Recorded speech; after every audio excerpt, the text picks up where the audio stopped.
বাংলা সিনেমায় নতুন জোয়ার এসেছে।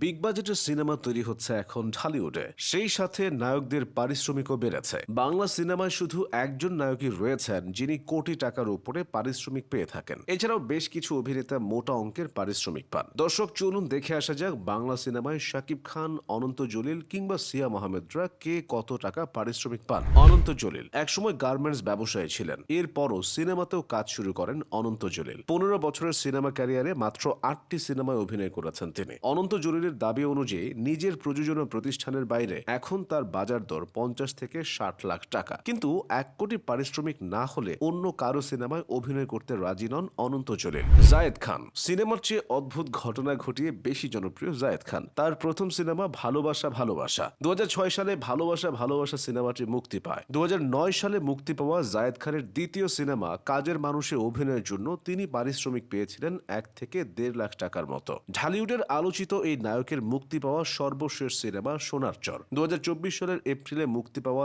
এই সিনেমায় অভিনয়ের জন্য জায়েদ খান 3.5 লাখ টাকা পারিশ্রমিক পান। আরেফিন শুভ একসময় র্যাম্প মডেলিং এ কাজ করতেন। আরেফিন শুভ ছিলেন রেডিও জকি হিসেবেও। এরপর নাটকে অভিনয় করেন। তার প্রথম সিনেমা জাগো। 2014 সালে তার মুক্তি পাওয়া সিনেমা অগ্নি তাকে জনপ্রিয় করে তোলে। এরপর বেশ কিছু সিনেমায় বাজিমাত করেছেন এই নায়ক। বর্তমানে প্রতি সিনেমায় 15 থেকে 20 লক্ষ টাকা পারিশ্রমিক নিয়ে থাকেন শুভ। শরীফুল রাজ বর্তমানে জনপ্রিয় একজন অভিনেতা। শরীফুল রাজ তার প্রথম অভিনীত সিনেমা রেদওয়ান রনি পরিচালিত আইসক্রিম নডরায় সিনেমাতে অভিনয় করে বেশ জনপ্রিয়তা অর্জন করেন তিনি। এরপর পরাণ ও হাওয়া সিনেমা দিয়ে রাতারাতি তারকা বনে যান। বর্তমানে শরীফুল রাজ সিনেমা প্রতি 15 থেকে 20 লাখ টাকা নিচ্ছেন। আফরান নিশো প্রথমে উপস্থাপনা আর মডেলিং, এরপর 2005 সালে টিভি নাটকে কাজ শুরু করেন আফরান নিশো। 2023 সালে এসে সিনেমায় নাম লেখান তিনি। প্রথম সিনেমা সুরঙ্গতেই বাজিমাত করে ফেলেন। প্রথম সিনেমায় আফরান নিশোর পারিশ্রমিক ছিল 20 থেকে 25 লাখের ঘরে। তার দ্বিতীয় ছবি দাগে শোনা যাচ্ছে দ্বিতীয় সিনেমাতেও নিশোর পারিশ্রমিক 20 থেকে 25 লাখের ঘরে। সিয়াম আহমেদ 13 বছরের বেশি সময় ধরে বিনোদন অঙ্গনে কাজ করছেন সিয়াম। তার প্রথম সিনেমা পোরামন 2 দিয়েই আলোচনায় আসেন তিনি। প্রথম দিকে তার পারিশ্রমিক ছিল 5 লাখের ঘরে, তবে এখন তা বেড়েছে। আগামী ঈদে এই তারকার জঙ্গলি সিনেমাটি মুক্তি পাবে। এই সিনেমায় সিয়ামের পারিশ্রমিক 8 থেকে 12 লাখ টাকার মধ্যে। জিয়াউল রোশন 9 বছর ধরে সিনেমার সাথে যুক্ত। জিয়াউল রোশন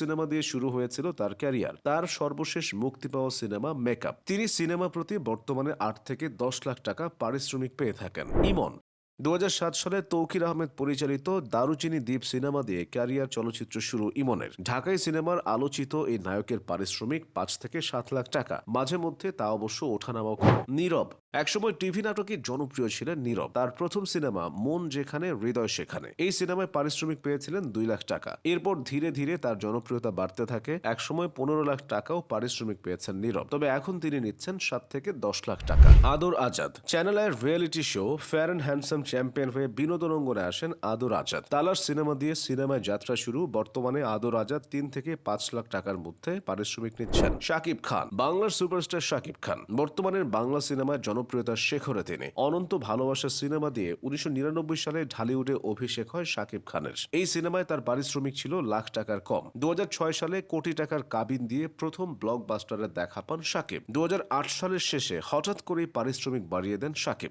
সিনেমা প্রতি 40 লাখ টাকাও নিয়েছেন তারপর থেকে। আর বর্তমানে বাংলার সুপারস্টার সিনেমা প্রতি পারিশ্রমিক নিচ্ছেন 1.5 কোটি টাকার মতো।